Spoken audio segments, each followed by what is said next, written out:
My name is Basheer Oshodi from Nigeria. It's nice to see everyone graduating today. Congratulations to everyone. I'm going to be looking at emerging the motivational self. What do I mean by that? I'm going to be relying to a very large extent on the works of Napoleon Hill, who wrote about Think and Grow Rich. The four main aspects of life. I'm going to be relating this absolutely with the works of John Maxwell, 21 Law of Leadership. I'm just going to pick part of the leadership laws. And in the same vein, build a relationship with the Vinci's tip. We had that a few years ago. And lastly, I'll be relating it also with the works of Professor Ronnie Lessing and Professor Alexander Schiffer.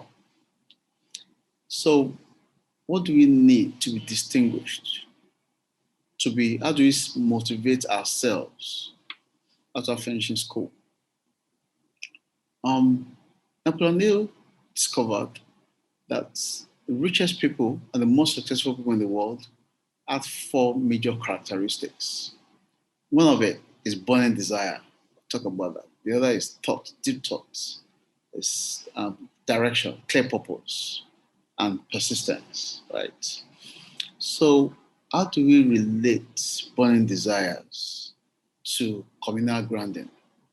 How do we develop our own, what motivates us? What's burning inside us?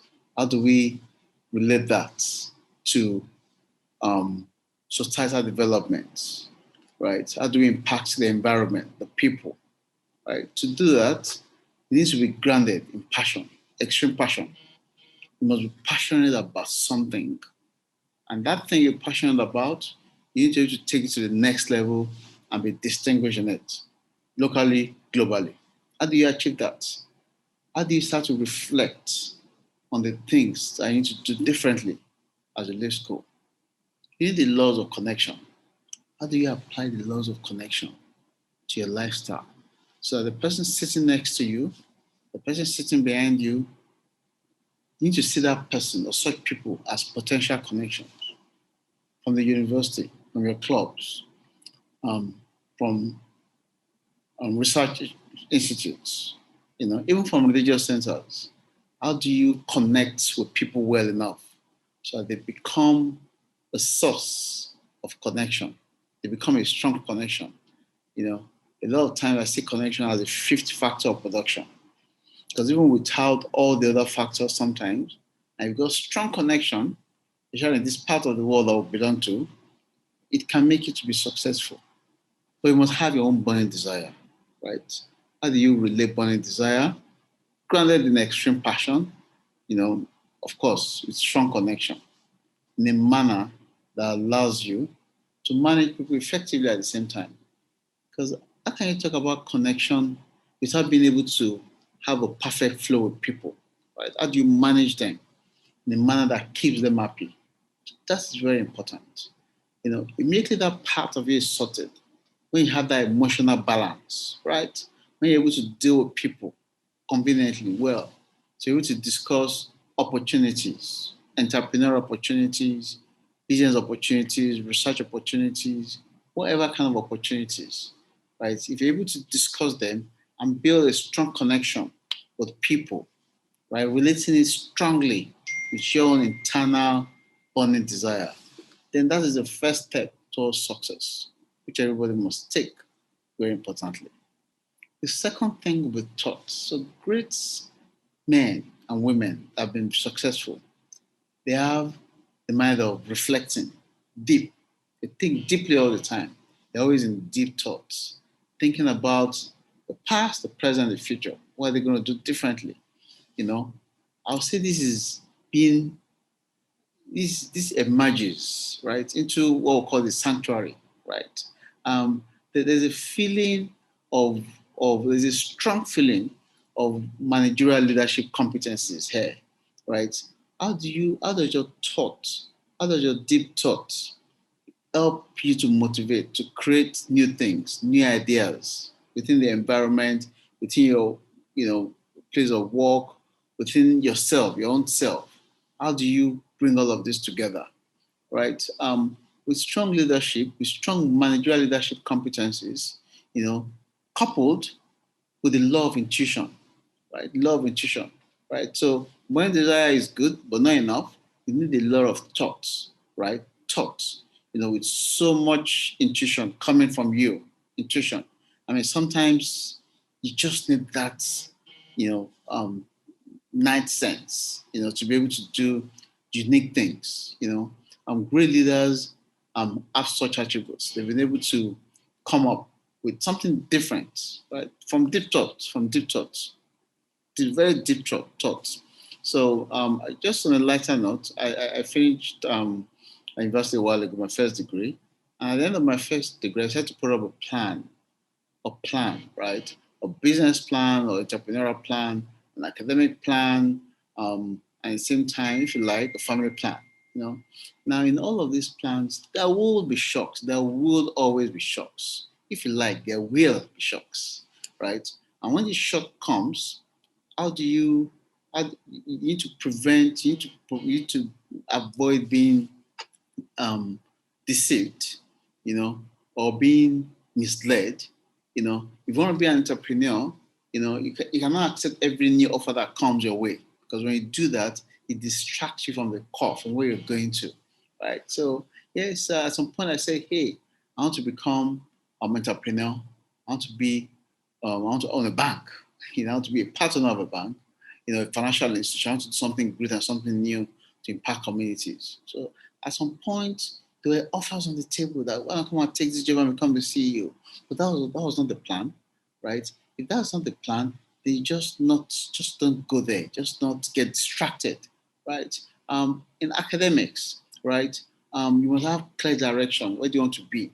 Related programs that you must do, right? Towards a goal, a clear goal, right? When you have this clear goal, it then becomes very easy. So when you see distractions along the way, you can just overlook it, turn the other way and just keep going, right? So one must be able to clearly define focus. That focus is only going to come when you think deeply from very deep thoughts, consistent deep thoughts, right? Brings about a lot of innovation. The other thing I want to talk about is purpose, clear purpose, right? What can you achieve without clear purpose? How can you be distinguished without clear purpose, right? And this clear purpose is going to navigate, right, through its own clear path, right?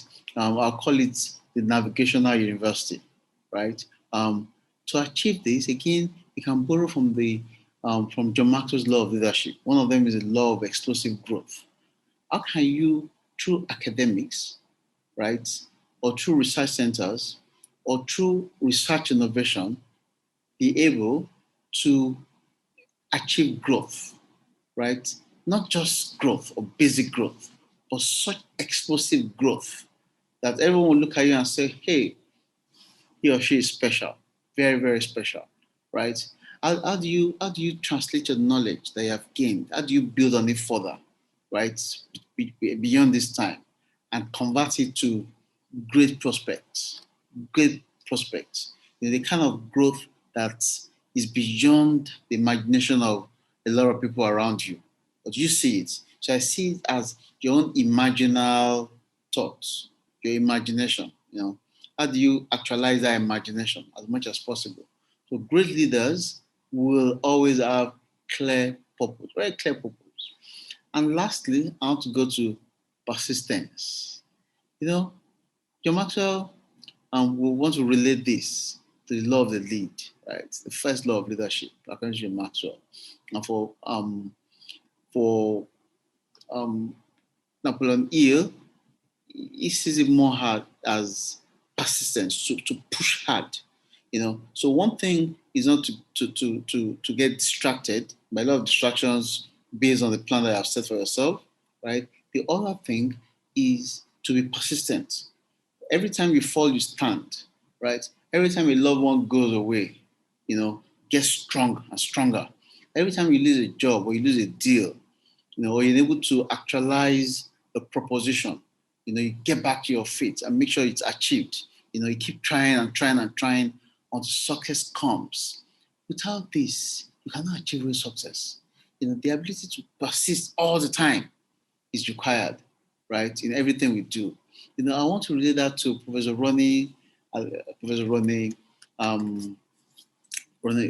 Lessing and Professor Alexandra Schaefer and their works when they see it as some kind of effective laboratory. For them, laboratory is when you implement a lot of these thoughts and ideas, right, and you convert it into some kind of organization. Call it a workplace if you like, right, where action takes place, real action, right? When you're able to implement all the ideas and all the thoughts and all the burning desires, right? You're able to actualize them. You're able to put them into reality. When this happens, it means that you have achieved effective laboratory, right? That takes me to the law of the lead, according to John Maxwell. And for the law of the lead, it means you must pull down the ceiling, and all the time must pull down the ceiling, such that your limit is beyond the ceiling, it goes up into the skies. That's the ability to see great futures, right? Not seeing any limitations or any barrier that is a glass barrier or is a real barrier or whatever kind of barrier. The ability to go beyond these barriers and shoot up into the sky, beyond the moon, that ability must come from persistence, right? I also want to relate this very quickly with John Maxwell's law of timing. And how do you take advantage of timing? When you see opportunity, do you recognize it, or do you just allow everything to flush away? Do you just say this is an opportunity? I must take advantage of it. How do you gauge things well? How do you prepare well so that when such time comes, you're able to identify it on the one hand, on the other hand, you're able to implement to make it happen. Now, all of these will be very important to be distinguished, not just in the local setting, but also internationally. I think I want to encourage everyone to take note of these points that I've made and be able to convert them quickly into reality. Thank you very much. Have a lovely day. Bye-bye.